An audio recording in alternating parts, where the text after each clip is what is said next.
I am 88 years old, and I want to tell you about the habit that quietly ran my whole life without my ever once giving it permission. For as long as I can remember, I could not believe a single thing was real until I had said it out loud to another person and watched their face to see whether it was allowed. Every plan, every grief, every small private victory. I carried each one straight to somebody else first. There were 7 of these. 7 confessions I finally sat down at this kitchen table and named. And when I had finished writing them out, I did not feel ashamed and I did not feel proud. I felt honest, maybe for the first time in all my long years. So come a little closer to the fire with me, you who have lived long enough to know exactly what I mean. Before I open these 7 up, I need you to hear what this is not. When I tell you I finally learned to turn inward and go silent, I am not telling you I stopped caring for the people I love. It is not coldness. It is not withdrawal. It is finally coming home to yourself. Do you know the feeling I mean?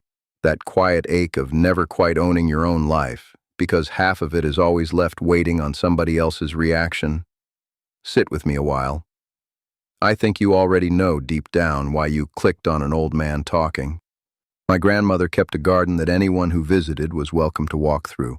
Anyone but one small bed near the back fence, no bigger than a door laid down flat, that she never once showed a living soul. I asked her about it when I was a boy, and my grandmother said, "Come here," and knelt down beside it in the dirt. A seed that is dug up every single day to be admired, she told me, never gets the chance to become a plant. It spends all its strength being looked at instead of growing. Some things, she said, must stay in the dark, unseen and unspoken before they are ever strong enough to survive the light. I did not understand her then. I was a boy who wanted everything witnessed, everything praised. It took me 80 years and 7 confessions to finally kneel back down beside that little bed and understand what she had been trying to place in my hands. So here is the first confession. I could never begin a thing until I had told someone I was going to. When I was 50, I wanted to build a cedar canoe, the kind my father built. I had the wood. I had the whole winter. I had the wanting. But I did not pick up one single tool until I had described that canoe to my brother-in-law across the supper table and watched his eyebrows. He shrugged. He just shrugged and reached for the bread. And that canoe was dead before the first cut was ever made. It sat as bare lumber in my shed for 11 years. My grandfather used to say that a plan spoken too soon is a fire open to the wind. It does not warm you, it only scatters. And I had opened every fire I ever built straight into the wind. The fix, when it finally came to me, was small and terrible in how simple it was. I learned to begin a thing in silence and to speak of it only once it could stand on its own 2 legs without me. Have you ever killed something good in yourself just by asking too early whether you were even allowed to want it? Before I go on, let me set something down gently beside you. So many of you have written to me asking how a person even begins to unlearn a habit, this old, this deep, how you start, at last, to live a life that is genuinely your own. I gathered everything my grandmother taught me and everything these 7 confessions cost me into one small book. It is called The Native Way. It is there if your heart wants it and there is no pressure at all. I am right here with you whether you ever open it or not, sitting at this same fire, and that is a promise from an old man who keeps them. Now come back and sit close to me because the next one is harder, and I would rather not tell it to an empty chair. Let me give you the second confession, the one about grief, and it is the one I am least proud of having carried for so long. The second confession is about grief, and it shames me the most quietly of all.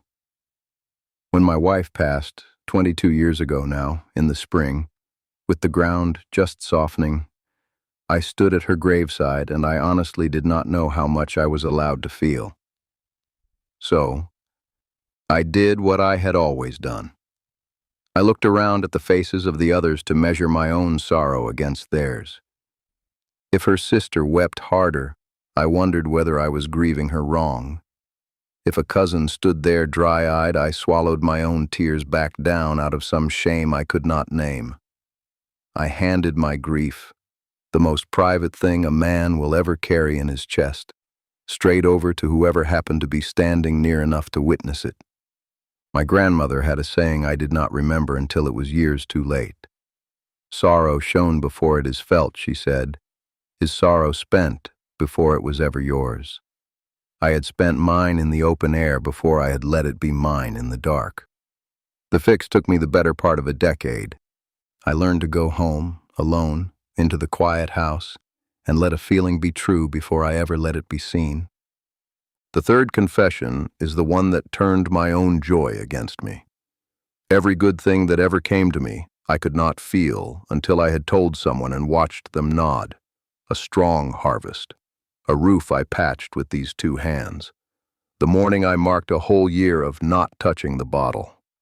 None of it was real to me, none of it was truly mine, until I had performed it for an audience and waited to see if they clapped. And do you know what that does to a joy? It turns it into a judged thing. It sets your own happiness up on a little stage and makes it audition for approval. And half the time the audience is tired or jealous or simply reaching for the bread the way my brother-in-law did. My grandfather said a man who counts his blessings out loud for others is really only asking them to count for him.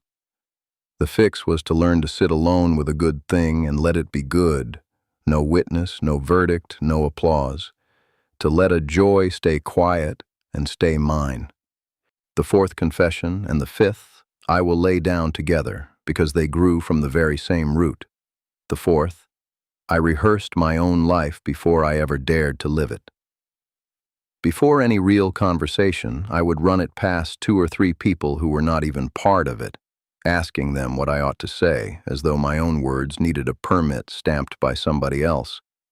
And the fifth, I let the whole shape of my day be decided by other people's reactions to me. A day that someone praised was a good day. A day that passed without a single person remarking on me felt like a day that had not quite happened at all. I had handed my piece, every last ounce of it, to whoever happened to be listening that particular afternoon. My grandmother would have said I was letting the entire village hold the one cup I was meant to be drinking from myself. The fix for both was the same hard swallow, to let my own quiet be enough proof that I was alive. The sixth confession is the one that finally showed me that garden bed for what it truly was. I could never let a good thing ripen. The very moment something tender began in my life, a hope, a plan, a small mending between me and one of my children, I had to announce it. I had to drag the seed up out of the ground to show it off, still pale and rootless, and every single time the showing of it killed it. The hope spoken too soon curdled into pressure. The mending, announced too loud, broke again under the weight of being watched. My grandmother's little bed by the fence swam up in front of me one evening while I sat alone, and I finally understood. She had not been hiding that garden from us. She had been protecting what grew in it long enough for it to live. And the fix was the hardest of them all.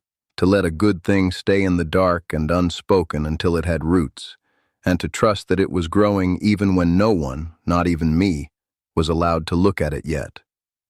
And the seventh confession is the one that all the others had only ever been pointing at. After 80 years of this, I woke one gray morning and understood that I had only ever half-owned my own life. Half of it, the better half, had always been left waiting somewhere else, in someone else's face, on someone else's reaction, held in hands that were never once mine. I had lived for the witness and not for the living. I had been a man clapping for himself with borrowed hands. My grandmother said near the very end of her days that a life you keep running to others to have approved is a life you have quietly agreed you are not allowed to simply own. That was the seventh, and it turned out to be the door out of all the rest. Now I need to say something to you that took me the longest of all to believe. Naming these 7 was not the same as hating myself for them. When I finally wrote them down at this table, I was not putting myself on trial. An old man does not heal by standing over his own life with a switch in his hand. I was doing something far gentler and far harder. I was telling the truth out loud in a room where, for once in my life, there was no one there to approve it or to deny it. And here is the thing I most want you to carry home with you. Every one of these 7 confessions had a door in it. A habit is not a wall. A habit is a door you have been walking through the wrong way your entire life. And a door only ever means one thing, that you can turn yourself around and walk back through it the other way. The man who ran to be witnessed can become the man who simply lives, quietly, and lets all the witnessing go. I know this because I am 88, and I am, at long last, that man. Not cured, not perfect, just home. And if these old hands can learn it this late in the game, then I promise you that yours can learn it too, whatever your age, whatever it has already cost you. So let me gather this up for you now, the way my grandmother gathered the ends of her shawl before she stood up to leave a room. 7 confessions. I could not begin a plan until it was witnessed. I measured my own grief against other people's faces. I could not feel a joy until it was applauded. I rehearsed my own words as though they needed permission. I let strangers' reactions decide the worth of my days. I dug up every tender thing before it could ever put down a root. And in the end, I only half owned my own one life. Now turn each of them toward your own kitchen table and ask it honestly. Do you tell someone before you have even truly begun? Do you check the whole room before you let yourself weep? Do you announce the good thing before it has had one single quiet hour to be only yours?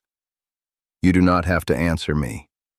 You only have to answer yourself in the dark, where it actually counts. And I know the question that is sitting in your chest right now because it sat in mine for 80 long years. Is it too late for me?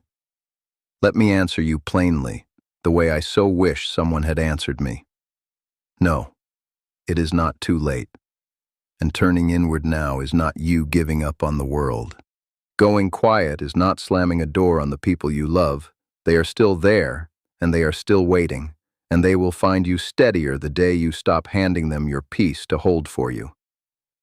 Turning inward and staying quiet is not isolation. It is the one place nothing can ever be taken from you, because no one else was ever holding it. It was always yours. It has been waiting, like a small garden bed by the fence, for you to finally kneel back down. So before you go, come close one last time, and let me leave the whole of it with you in a single breath. Tell me in the comments below which one of these 7 confessions hit closest to home. The plan, the grief, the joy, the permission, the days, the tender thing dug up too soon, or the half-owned life. I read every last comment with these tired old eyes, so say it plain. And if your heart wants to keep walking this quiet road with me, everything my grandmother taught me is gathered in my little book, The Native Way. It is there if you ever want it, with no pressure at all from an old man who is simply glad you sat by the fire tonight. Rest well, my friend.